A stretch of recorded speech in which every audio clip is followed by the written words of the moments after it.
Hola a todos e benvenuto e todo espíritu the digital download.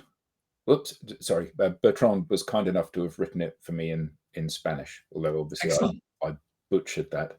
Can't deliver it with quite the panache that he does. So, good afternoon, good morning, good day, wherever you may be, and welcome to another exciting episode of the Digital Download.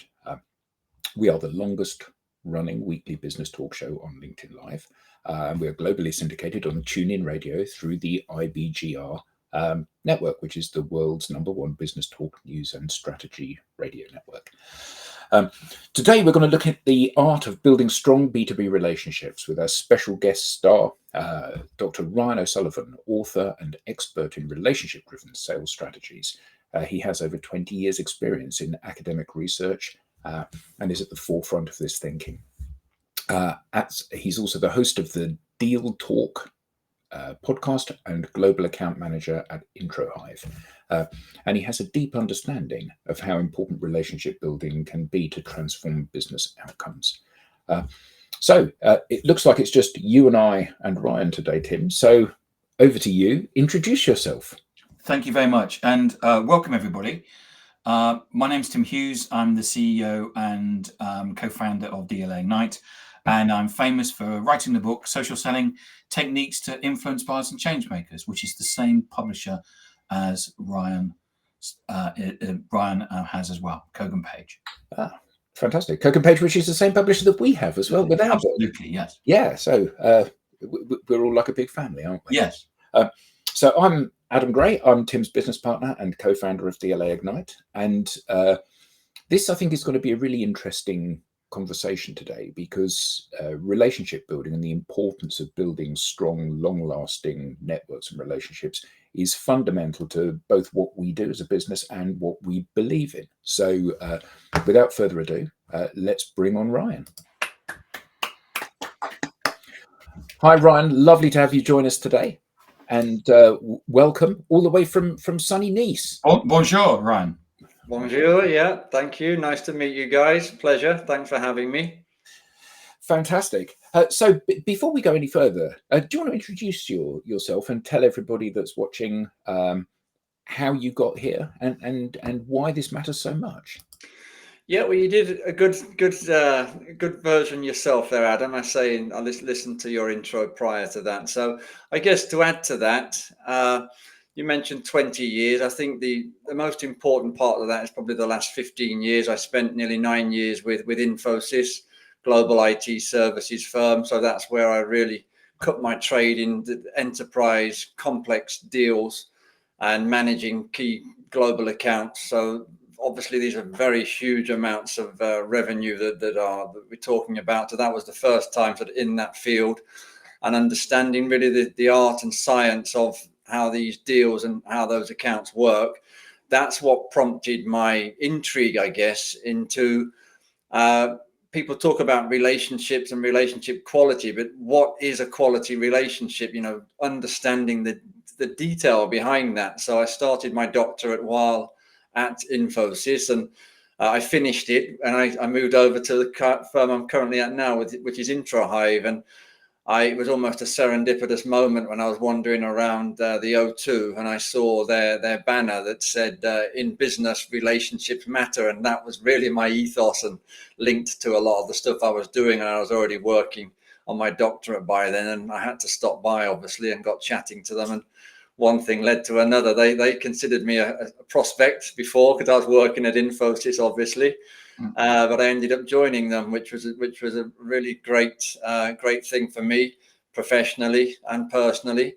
And they have a software that helps to map relationships. And during the course of the 5 years of working here, I've worked on my book, and that's recently published at the back end of last year. So that was probably an 18-month endeavor, really focusing in on the specifics thing around identifying and mapping relationships. So that's really the area that I consider my specialty. I think there's a lot of people that are very well able to talk about the relationship building piece and trust and the rest of it. And obviously I've got my perspective there, but the uniqueness of identifying and mapping relationships is where I think there's a gap generally. That's very interesting, and it would be great to delve into that a little bit.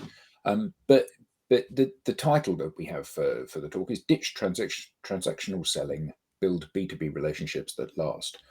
And it strikes me that in almost all of my interactions with organizations, they pay lip service to the importance of building relationships. They always want to have a relationship-based sale, but actually they don't want a relationship-based sale. What they want is a sale. So it often percolates down to being something which is purely transactional.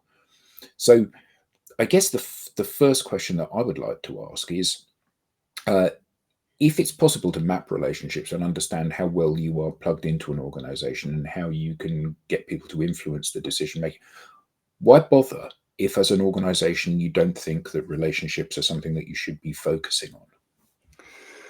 Well, I think if you're coming at it from that premise, as you say, it's an interesting point there, Adam. So, I mean, my argument would be that relationships do matter, and the premise, if you're coming at it from that premise, then it's important to do all of that type of analysis and understanding. But if you are just trying to do a transactional sale, I would suggest that that's a dwindling business, especially in the enterprise level. So as we're seeing, it's very, very difficult to get sort of net new conversations going, net new relationships built. If you are basically blasting out content to try to hook someone to sell them something, it's never been as difficult as it is today. And I say that as someone who's fashioned his trade over 25 years in new business. So I would say that people that are thinking like that are going to have a bit of a pendulum swing back to, look, well, we need to understand what our clients are doing. We need to understand what their business is. We need to understand how we can support them with their challenges and opportunities. Only then can you have an opportunity to sit down and have a conversation. So it's a lot of that upfront work needs to be done. Otherwise, there's no chance to capture their attention. I think even back when I was researching for my doctorate, this is prior to COVID, I interviewed CXOs, very, very senior people from big global corporations, and I asked them about the best person they've ever worked with from the supplier or the vendor side. And they all immediately thought of someone, and we went through like what made this person so special versus the rest. And what we realized was that they weren't describing someone who they thought was a salesperson. They were describing someone that was a partner of theirs, that understood their business, understood their challenges even before they did, and came to them with suggestions and ideas. So that's the pinnacle. And anything that's sort of deviating from that, I think, is deviating from what is required to satisfy very complex and high value clients and relationships. I mean, that makes perfect sense. So from the notes that Bertrand had prepared, his first question that he wanted to ask was, why is identifying key stakeholders the first step to success in this process? Yeah, well, I've got a story there, I suppose, and I've already told part of it, but I can finish it with my logical flow was, look, relationships matter. And I think nobody listening to this session today needs to be convinced that relationships matter, because they're using them and their networks every day. So whether it's personal or professional. So we all know that. And then I was going to, well, if relationships matter, what is a high quality relationship?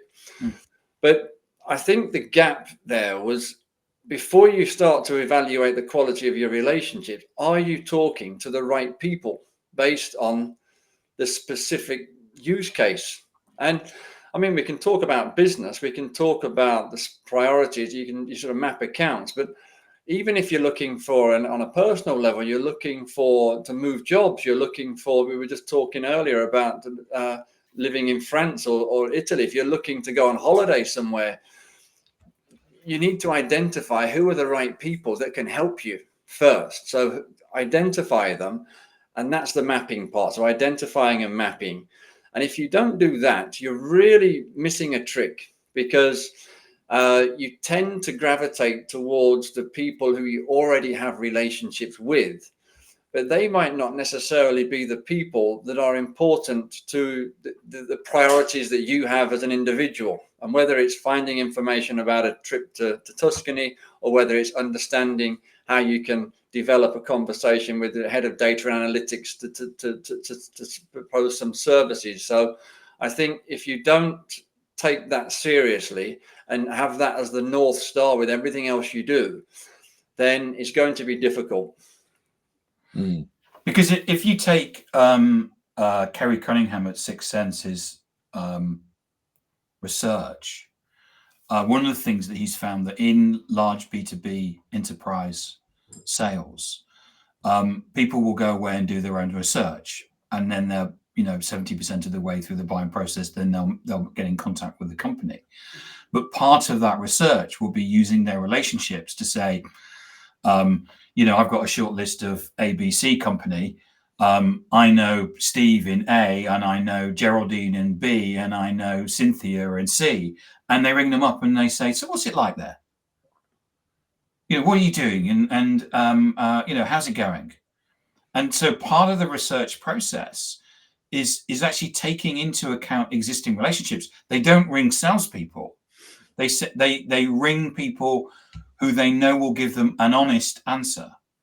And it's interesting that Kerry actually has that in his research. So relationships and ongoing relationships are so important if we're to believe the data. Yeah, and I think that scenario, you're talking about the other side of the table where they are leveraging their relationships before they go through the typical, the old, not even typical, the traditional sales cycle, you might say, which is the first thing they do is click on a request to hear from a salesperson. So yeah, that supports the whole ethos, I suppose, of networks and relationships are going to be even stronger. And I think the multi-threading piece comes in there, so it extends from that on the client side and then on your side. So, but if you look out over LinkedIn, we're in a situation where nobody wants to talk to salespeople. And what they do is that they put up as many barriers. It's not just about having someone to stop phone calls coming through. It's to stop the emails, even spam coming through on LinkedIn, etc. Nobody wants to talk to salespeople. But the conversation that we see on the sales side on LinkedIn is how they're turning to manipulation to get to get in front of people, whether that's using ChatGPT or the latest hack or whatever that's going to get through to people. Then if they actually get through to people and actually have some level of conversation, I think just the fact that someone's spoken to you, that's now probably deemed as being a relationship. Whereas if someone's not ghosting you, then you must have some, if you can pick up the phone to somebody. But what is your definition of a relationship? Well, yeah, I think in that scenario, a relationship is a two-way communication. So, I was on a panel recently, and we talked about one of the early mistakes I made, or that was the question to the panel. One of the mistakes you made early in your career, and one of the mistakes I made was thinking that if you liked each other and appreciated each other, that was a relationship. And it may well be two people that appreciate each other's time and find, pleasure in spending time together, whether it's grabbing a coffee or lunch or whatever. But is it a business relationship? So I'd like to distinguish between having a relationship, which is two people that enjoy each other's company, and having a business relationship. And a business relationship is very different, especially at an executive level. So this is about, back to what I said about the doctorate, this is about understanding their priorities and being able to help them solve their problems. That's when you're elevating or differentiating yourself from the others. And you may, and like I say, the example I gave early in my career, I may well be meeting senior people, and the mistakes I made is that I assumed that because we were meeting and we were having pleasant experience, that was a relationship. but I completely missed the point. It was almost an escape for him from his day-to-day life to meet and have a pleasant conversation. And then he goes back into it. I wasn't understanding his business and aligning what I could do to solve his problem. So I think a lot of people slip into that, whether it's the small talk or the rapport building, and you can find some commonalities, and that's great. But it's a very different scenario when you need to be understanding their business and driving change for them, and them bringing you into their team. It's not a salesperson and a supplier relationship. Is, look, I've got this problem and I need to solve it. That's, the famous what's keeping me awake at night, even though you should never ask that question. But this is what people want from someone, and that's when it transcends into a real, what I would call, business to business relationship. And the key thing about a salesperson, as you always know, is that they have a credit card. So you know that if you're talking to a salesperson, they'll usually either buy you a coffee or lunch. So exactly, yeah. But isn't it the case, though, that you have to have that I enjoy spending my time with you bit first? So, the rapport building is crucial, because every person that has a potential solution to my problem will ask me questions like, although they won't use this expression, of course, what's keeping you awake at night? What are your big challenges? What are the 5 things that you need to change this year? Whatever the the questioning route they choose to go down. And most people who are senior in organizations have got people queuing out the doors that want to ask them this question in order that they can map their solution to this person's problems. Yeah. So isn't the first step still as it always used to be? I actually quite like you, therefore I'm going to give you some of my time. We share a passion for football or guitars or whatever it may be, and that's the basis on which we get to know each other. And then when we've got to know each other, I'm more likely to listen to you when you speak and believe what you say. Yeah, precisely. So back to the doctorate research. There's a thing I called in my thesis called mutual disclosure. So it's this stage between you don't know someone and you trust each other. So there's something magical needs to happen, and you're starting to describe it there, Adam. And when I did the analysis from all the people I interviewed, the thematic analysis, so these were the themes that were there across all of those interviews. There were 3 things, and 2 of them sort of not to do's, and 1 of them was required. So the first one was do not sell, believe it or not. So when they were describing the people they wanted to build a relationship with, they do not want to be sold to. So, and we know that ourselves. I mean, we're all salespeople, but we know when someone's trying to sell to us and you have a rejection of it. So that's very difficult. And I think a lot of people struggle breaking that down, that barrier. The second one was not to do as well, clash of personalities. So they talked about, look, sometimes people don't click. And if you don't click, there's not much you can do about it. So if you understand that going in to a relationship and you can understand their personality dynamics, you can maybe do some social profiling. You can adapt the language and communication style to suit them slightly, so you can overcome that one. And the third one was having some type of knowledge to offer. So whether it's sort of industry expertise or whether you're at work, you're a junior person on a project that's important to them, to understanding the detail about what's happening, the specifics. So some type of knowledge or value proposition for something that's relevant to them. So that's where you've got to link it to a problem or a priority that they have. So when those 3 things were present, you enabled the opportunity for the relationship to come. And of course, rapport building's there. Nobody's saying any different, but you need to do that. But that alone, what doesn't justify a real business relationship, whether we want, when I did those interviews, we would all like to be described as the person these executives were describing, and it's very difficult, obviously, to get to that level, but that's really what the pinnacle of what a relationship is. And I think it starts with the rapport building, and I think a lot of people are good at that. But you can, if they can sniff out that you're trying to sell to them, you've lost them. And I think a lot of people fail there. And I don't have the answer to like the secret formula to avoid that, I'm afraid. But I think we all know when it's being done to us, and we've all seen it in action. And it's a very difficult dance to play.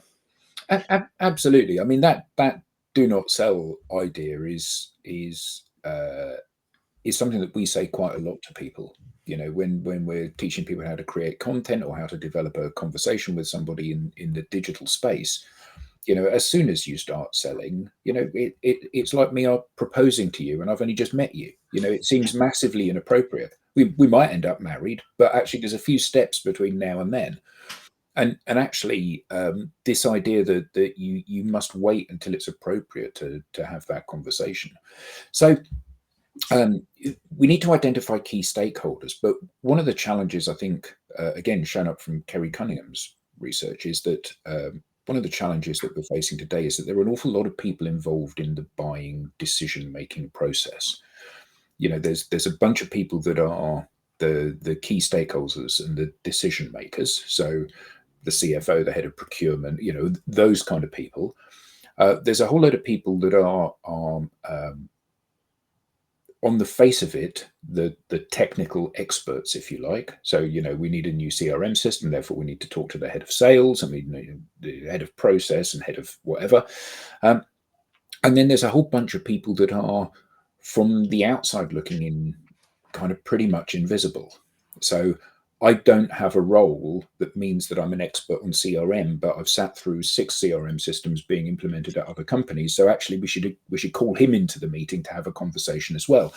And there's a bit of that going on. So how do we cast the net wide enough to try to capture all of these people, but not cast the net so wide that we're talking to everybody in a 5,000 person company that we want to sell our product or service to? How do we strike Yeah, that? well, I've got a short, medium, and long answer to that one. I'll try and sort of combine it together. But I think when I talk about mapping, I'm talking about this, say, from a prospect account level. So you've got, this is an account that we've identified as relevant for our portfolio. We would like to do business with them. You've got a deal sort of level. So you've got maybe an RFP coming, or they've got some type of request from the client. So that's more like a deal. And then you've got your typical account management movement. And I think the account management and the prospect account is a bit similar in my approach, which is you need to identify who the key buying personas are across all of your service lines. So if you're looking at an account without any opportunities, you're just saying, look, let's assess the opportunity here for us to do business. I'll give you an example. We just done some analysis for a big US bank, and they've got literally hundreds of thousands of employees on LinkedIn. We've done that analysis across their 12 service lines, identified the key buying personas for each of their service lines and all the executives that are relevant across those service lines, like the CIO, CTO, CEO, different regions. And we distilled it down to 312 stakeholders that are relevant in this, you know, hundreds and hundreds of thousands of persons company. So that's where you can distill down to the right people to have a conversation with about your service line and your proposition. And obviously then you're doing some analysis about what are the right service lines, look at the business context, doing other stuff we've already talked about. But then when you get into a deal cycle, which is, I think, where you were coming at this from, Adam. So then you kind of run into like all the other people that are involved. So you would have the typical, the different 3 layers that you described there. So I suppose the key part is to get someone as a champion. And I think if I look at the deals I analyze, even in the book that I think you've read, Tim, I talked through some case studies there, and there's been many others that I didn't write about.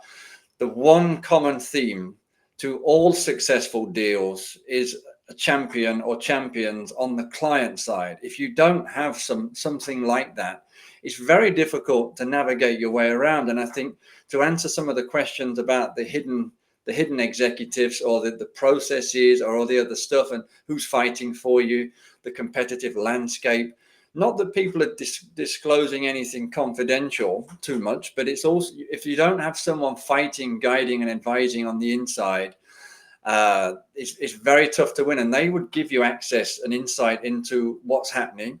But also what they will do is they will navigate the way around for you to connect to those relationships. And I'll finish with two more points. One is that if you don't have people like that are willing to work with you to help connect you, it's very difficult. But if you do, it's so much easier to get access to the right people when it's coming from someone inside the organization, rather than you leveraging your network, which I evangelize, but someone, a warm introduction. So, but it's still outside in. The key is to have people on the inside that are willing to support you. And on this same example I gave for the US bank, this is a prospect account, and they didn't really have any relationships. And we've done that analysis, and we managed to figure out that this is a big IT services firm. They actually had 120 something people that currently worked for them that used to work at that bank. So they've got immediately, not everyone's relevant. Some of them left 20 years ago, but a good bunch of them are C-level or senior in the current supplier firm, but used to work there. So they are a great avenue in. And then the contrary. So you've had over 1,000 people that used to work at their firm and now works in the target organization. And you start to do that analysis, and then you see who from your firm can connect with their ex-boss or their ex-colleague. And look, this is what we're trying to do. We've identified those stakeholders, and in this scenario, I think 30% of them were in one city in the US, and I think 60% were in 4 cities in the US of those 312 stakeholders.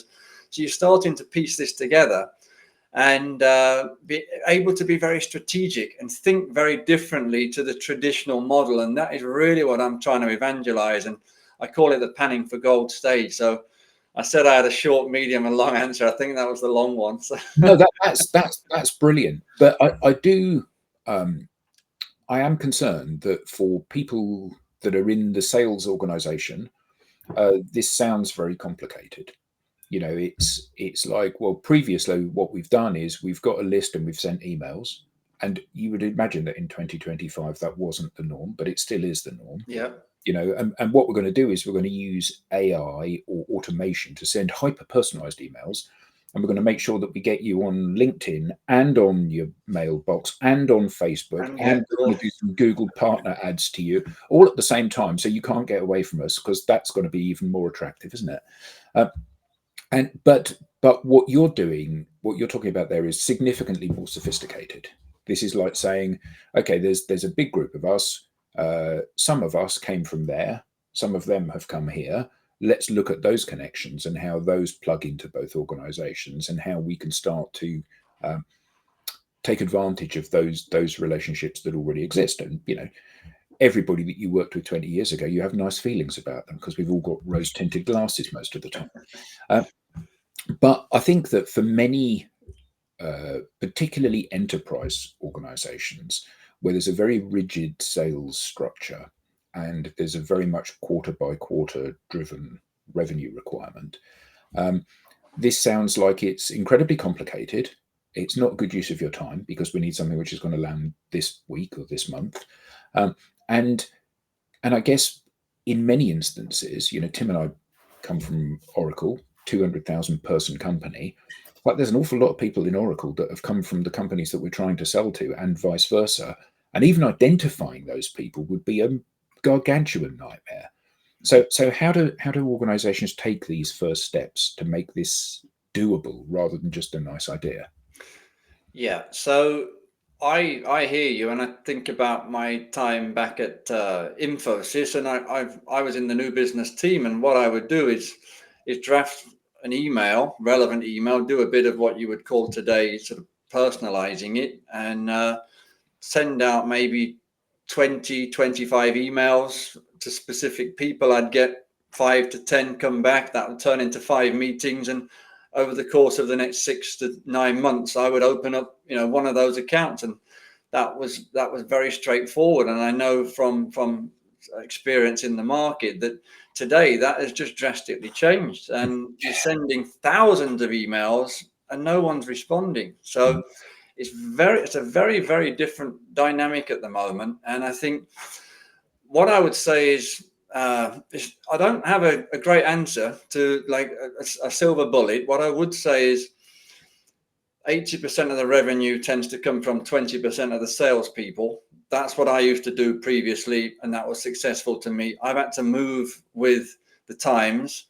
That wouldn't work for me now. I've tried it. I tell you, it doesn't work. So you've got to do something different. And I think that with the advent of AI, the advent of automation, this ease of getting access to our target personas is only going to get more and more difficult. Like Tim was saying, that the gates have gone up. They're doing their own research. They're coming to you when they're ready. So that's what's happening in the background. It's invisible to you.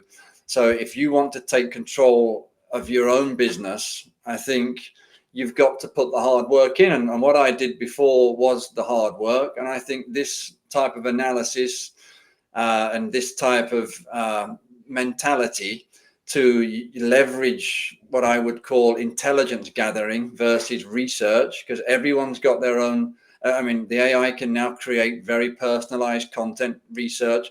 It sounds great, but nobody's reading it because they're getting so much of it. So now I would argue the last bastion is intelligence and leveraging relationships. And it's not warm introductions. This is what I talk about.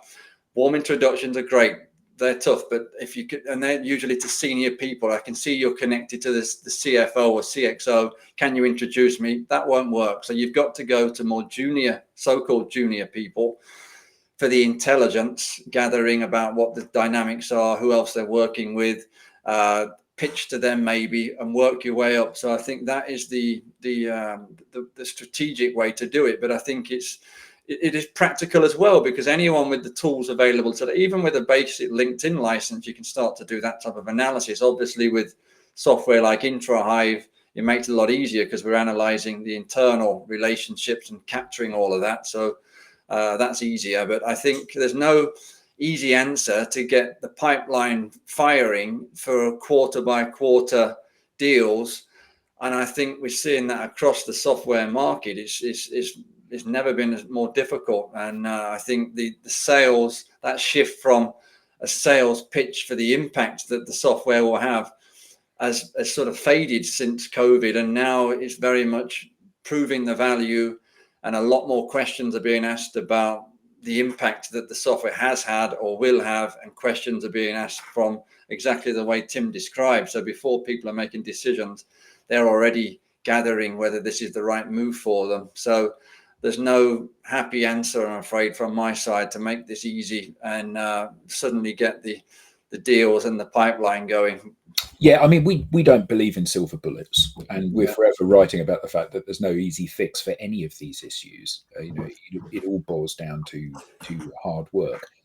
But it strikes me, when I say me, I mean us, that every person in sales didn't go into sales to get 50% of their number. They all went into sales to be successful and earn a really good salary. Although humans are hardwired to be lazy, i.e. take the easiest course of action, salespeople are no lazier than anybody else. They work hard. They work late into the night. They carry a huge amount of stress. They're very used to dealing with rejection and all of the things that come with that. So we're assuming that they're committed to the company. They've got great industry or product knowledge. They're working really hard. They're cranking the handle on their machine as hard as they possibly can, and they're still failing. So what are the mistakes that organizations are making that they're not able to leverage this? Because, with LinkedIn, as you said, you've got access to every person that's employed in a B2B role on the planet at your fingertips. So it should be making things easier. But actually, the world's a much more difficult place than it was for you 25 years ago. So what are companies doing wrong? Well, I think, you've just touched on a couple of points where, and I'll come back to what I said earlier, which is the differentiator from the good versus the average, or the Pareto rule. And you give the example, and you go back to your Oracle days, I'm sure it was the same, that 20% of the people were delivering 80% of the revenue. So they were doing something different. You know, they're not magical. So with the advent of AI and automation, is basically making it easier for the rest to do what you were doing, because they can personalize, and they've basically looked at what the good people were doing and helped you do that in an easier way. But it's then made it obsolete, in effect. That's what I'm seeing. And so you need to think differently. And if you've got companies that are looking to solve this problem, I think, I mean, I'm obviously biased, but I would just go back to the human element of the relationship side. And I know this is the stuff that you talk about as well as a differentiator. When you're trying to build net new relationships, people are looking to have a personal connection, at least, with someone on that level, and that's the rapport piece and the matching of sort of personality styles, if you will, or at least interests, to be a catalyst for something else. And people will always help people if they don't feel that they are being used or this is some part of a transaction. And I think we're all human. So how we can leverage that. So I guess again, it's not a great answer that will solve world hunger, but I think it's really a case of using the human element to try to do the best you can and build relationships with the right people in the right way. And again, back to doing the hard work, unless you've got such a great product with such a great market fit, with such a great content and messaging that they are figuring this out for themselves and the leads are coming in. I mean, that is the ideal scenario. That's the promise of a great and effective marketing strategy, tied with social media elements where you're posting stuff and people sort of get that. You build a profile online and people buy into that, and then they're coming to you because you've built that trusted persona about a specific problem statement. And then you've got some people coming to you as they're getting into the deal cycle, because we do see that. I mean, there's another stat, isn't there, around like only 3 or 5% of the people you ever speak to are actually in the market to buy anything at that particular time. So 90+% of them, it's not even the right time for them to buy. So hitting that sweet spot, I think, is key. And I'd argue marketing, the right marketing strategy combined, or including social media, persona based, and building a persona linked to the trust and market problem to generate leads from at a mass scale would probably be the right way to go. Yeah, I mean, we often kind of wrestle with this, you know, the idea that so few of the people that are out there that appear to be a good fit for you are actually in market to buy at the moment. And that's why that don't sell thing is so important, because we've all been chased around the room by a salesperson that's trying to grab hold of us and wrestle us to the ground. And actually, when that happens and you don't buy because either you don't want to or you're not able to at that moment, you never want to engage with that person again. So yeah, the point of being friendly and approachable and helpful and generous with your time means that you're much more likely to get a conversation at some point down the road. But I think what you said about, you know, the 80-20 rule, 80% of your revenue comes from 20% of your team. So you look at the 20%, you see, what are these people doing that are outperforming? And then we'll get everyone else to do that. What happens is it's still the same 20%, even when they're all doing what on the face of it seems to be the same thing. It's still the 20% that are doing it, because they either are better at building trust, better at building rapport, better at engaging people in conversations, better at listening, whatever those skills are that they kind of inherently have. But an interesting question is that what you described is potentially a longer path to sell something, but it's a more sustainable path to sell something because more people stay on the journey. So as a business, in between me starting behaving this way and me starting to reap the benefits of behaving this way, I need to have some things that measure the fact that I'm on the right path, that I've got more people engaged, that I've got more people listening to me, that I've got more people having conversation.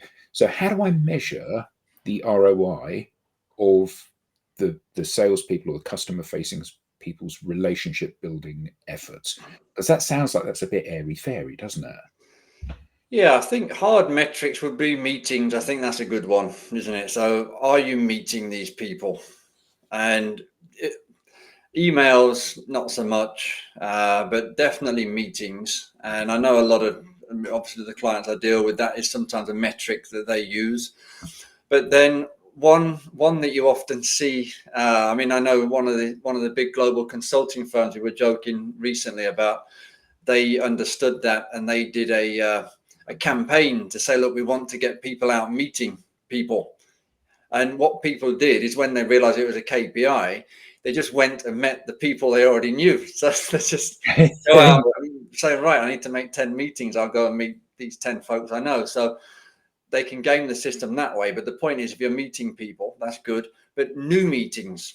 So that's another dimension on the same thing. Which people are you meeting for the first time? And again, you can say, well, it's hard to meet people for the first time. And it is if you're if you're blasting emails and cold calling, but through your existing network.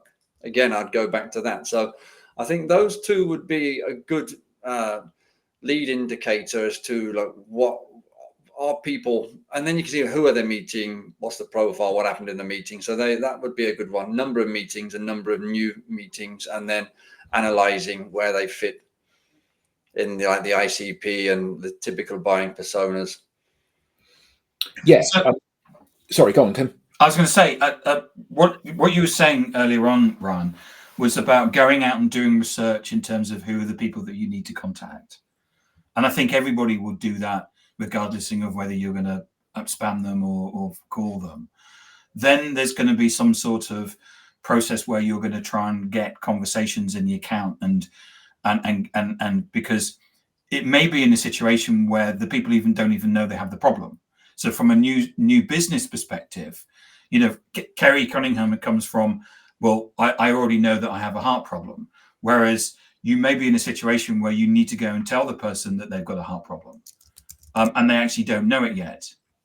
So as you go through that process of talking to people and that, in the book, you actually start talking about mapping out the people, don't you? And actually doing that physically on a piece of paper or on a PowerPoint slide. Why would you do that? Well, I suppose that's even easier. If you've got a solution that you think is relevant to a specific industry and key buying persona, through LinkedIn, you can find the exact people you need to talk to pretty much globally, regionally, vertically, however you want to do it. And that's back to what I already mentioned, which is now you've got the exact people. So how do you get to them? So you want to have a conversation with them. You can send them a LinkedIn message. You can send them a cold email. You can cold call them, or you can be like the chess, not checkers aspect is what I describe. So now you know who they are. You can do a bit of research on them, the company. And if you've got a compelling proposition and maybe you've delivered it to a peer of theirs in the market, you've got a case study, you can start to make some content like that if you wanted to sort of build up a bit of a social presence about that specific problem. But also you'd be then leveraging the intelligence gathering aspects that I described, is like, who do you know in the organization that can get you to that person? And what I would suggest, and I mean I do this often, is of course you can send them a LinkedIn request and a message, but when I'm talking strategy to clients, we would spend maybe 3-4 months to get to that one person. And it does take that amount of time, and you get to them in the end, but you get a very compelling conversation, because by the time you get there, you may have spoken to 2 or 3 people in the organization or more and in their team and have a very comprehensive understanding of their business. And by the time you walk in the door, they're already aware of who you are and why you're there, and they're thanking you for your time, rather than here's another salesperson trying to pitch to me. So again, it always defaults back to the same story, which is try to slow down to speed up. But in the book, you talk about actually sitting down and mapping that out, don't you? Yeah. So why would you sit down and map that out? I totally understand what you're saying about going to people, and that can be difficult to actually, it can be a campaign just getting to an individual. But why would you sit down and map that out? Well, because you need a North Star, don't you? If this is your strategy, and you say if you're running a campaign for this specific solution against a bunch of accounts, so for each, whether you're mapping it out at an account level, you know where that person who you want to talk to sits in the organization, who else sits within their team, who else you know. So you start to build that profile.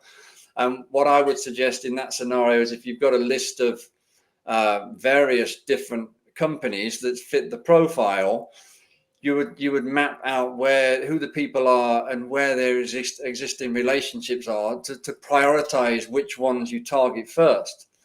So that would then help you to understand these are going to be a bit easier for me because there are already some existing relationships in that ecosystem that we can leverage to get into that organization. So if I'm understanding the question correctly, that's the purpose of the mapping, is to have that understanding. And then if you are serious about it and you've got a campaign being run at an organizational level, when you're transmitting your progress internally, then you need these data points to articulate the process. So as we've said, there's a lot of pressure on success, but if there's no success, you need to justify by the process you're going through. And I think through that level of depth and analysis and preparation and execution, people will be confident in what you're doing and give you the more time to follow it through. Because I think if you aren't able, back to some of the stuff maybe Adam mentioned earlier, I'm connecting the dots a bit now. If you're under a lot of pressure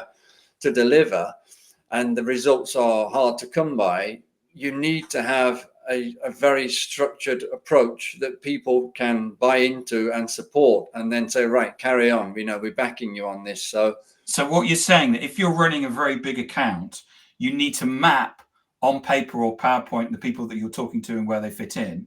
And you do that not just because it's good for you to understand where things are, but because it's about your professionalism back into the company to show them that you actually understand what's going on. Precisely, but also, you can't manage this in your head, can you? So whether it's an account as you're describing now, where you'd be taking multiple things, whether you're running a campaign to take a solution to the market, whatever the activity is you're running, you need to have a plan, and you need to structure the plan, and you need to be able to articulate the progress on the plan in various ways. And if it's all in your head, and you'd be on the back foot, wouldn't you? If you're trying to justify lack of success, but you haven't got a structure to the process, I don't see how you can operate. Mm. So the way that you've described this, it seems blindingly obvious. Clearly this is much more likely to deliver the outcome that organizations and the people in them want. But it also strikes me that there's a huge gulf, or potentially a huge gulf, between getting buy-in within an organization and actually executing this. So how can organizations and the people in them ensure that everybody's aligned behind this view and way of doing things?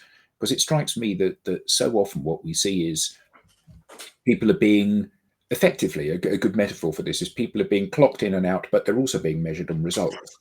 You can't have it both ways. Either you want me to achieve what you want me to achieve, or you want me to work 8 hours a day. But you can't say you need to work 8 hours a day and achieve this, because if you don't achieve this, you're fired. But if you work 8 hours a day and you don't achieve this, you're still fired. So you've got to pick your measurement criteria, haven't you? So, like, how are you going to align people behind this? On the internal, on the supplier side, you mean? Yeah. So I'm trying to sell to your company, and I'm trying to enforce this as a way of doing things within the business, but not everybody is behind this idea. Lots of people are still driving based on the old metrics or the old way of doing things, or these things that, as we've said, don't work anymore. I'll send 1,000 emails. I'll send 5,000 emails. I'll make 1,000 cold calls. Yeah, and your point around I guess if people aren't delivering, then they go, what are they doing? So this is what's happening now. There seems to have been a shift in the industry and linked to we aren't meeting our goals. So what are people doing? How many emails are they sending? How many meetings are they having? What else are they doing in between? So that is a trend that I'm seeing as well, I think, across the market, and the software that now is being deployed to capture that.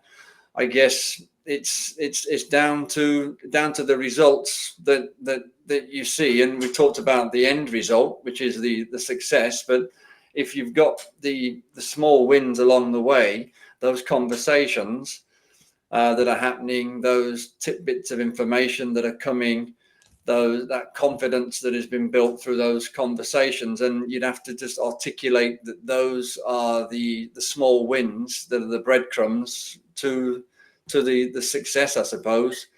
But if people on the other side are just basically blasting the emails and nothing's happening, and if people need to do what works, don't they? And I think so. If in the two scenarios you're describing, if there's one where they're doing the traditional, the most common practice way, which isn't working, and you're approaching it in a bit more sophisticated, methodical, strategic way, and articulating the successes, then I think that will gain support. But again, it has to result in success, doesn't it? So yeah, I mean, we have had. I certainly have spoken to a number of salespeople, not a large number, but a number of salespeople that are high performers. So they are exceeding their number, but they are being vilified internally for not sending enough emails, going to enough events. oh right, yeah. So it's like, okay, so you, whatever you're doing is working. It's working for you. It's working for your clients, or it should be working for everybody. Yet the KPIs that are so ingrained in the organization as measurement of sales process that aren't working, you're not achieving those. Now, a sensible leader would say, well, we need to throw away the rule book because actually what this person's doing is delivering the results that we need. But they're not. They're punishing that person for investing their time not in those granular tasks, but in things that are clearly working. This is a real pet peeve for me. I'm not in sales ops. I am a salesperson myself, so I feel that person's pain, and I think there needs to be a complete rejection of that, in my opinion. But I'm not sure that's the way the trend in the market's going, to be perfectly honest. No, and that's a really worrying concern, isn't it? I remember that Tim cracked a joke about this ages ago, and I wrote a blog about this the other day. And he said that you need to be really careful about what you measure. He said most high-performing salespeople drive a Porsche. Therefore, if you buy a Porsche, you'll be a high-performing salesperson, which is obviously a ludicrous thing to think. However, that's a lot of what we're seeing. So I had a little bit of a spat with somebody on LinkedIn in the comments the other day when they were saying about this, what you need to do with these new tools that are available, because 20% of or 90% of top performers do this thing. Yep, but that's 90% of top performers buy a Porsche. So go and buy a Porsche. It's the same thing, isn't it? Where actually what you need is a robust behavioral change rather than simply the application of a tool. Yeah, and I think this is going to keep us thinkers busy for definitely the rest of our career, because there isn't an easy answer, is there? So I don't think it's down to metrics. I think this is a question of, look, if it's not working, what are you doing? I can understand that.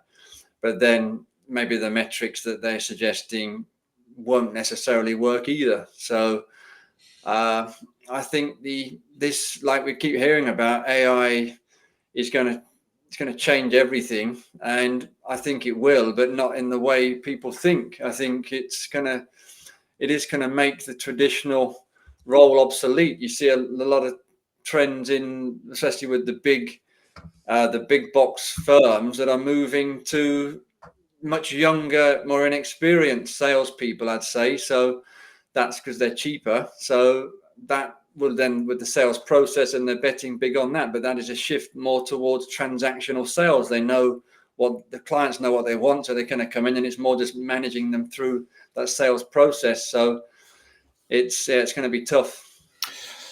Indeed it is, but interesting times ahead.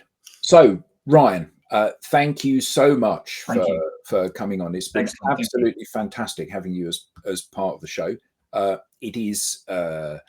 It's been brilliant you sharing your insights, and I love the fact that this is data-backed research, your findings, rather than just an opinion, because let's be honest, everybody's got an opinion on stuff. So what's the name of your book, Ryan? It's Building B2B Relationships, How to Identify, Map and Develop Key Stakeholder Relationships. And it's the green thing on the back there. Correct, yeah. And where can we get copies? I think Amazon's the easiest place for global audiences, or the Kogan Page website, slightly cheaper there. But if you want Kindle, things like that, go to Amazon. Okay, thank you. So where can people get in touch with you and learn more about what it is that you do? LinkedIn, I think, is the easiest thing for me. I don't have too many other channels, so I'm always happy to chat and connect on LinkedIn and discuss further one-to-one as well. This is a topic close to my heart, and it's been a pleasure to spend the last hour chatting through with you guys. Thank you very much indeed. So you can visit the digitaldownload.live/newsletter to subscribe to our newsletter. Normally Bertrand, that chairs the show, would put up a QR code now and let you scan that, but I unfortunately don't have the QR code, hence the fact that it'll be better next week when Bertrand is back. So from our panelists, thank you very much indeed. From everyone in the audience, thank you very much indeed, and we'll look forward to seeing you again at the next episode. So until then, goodbye.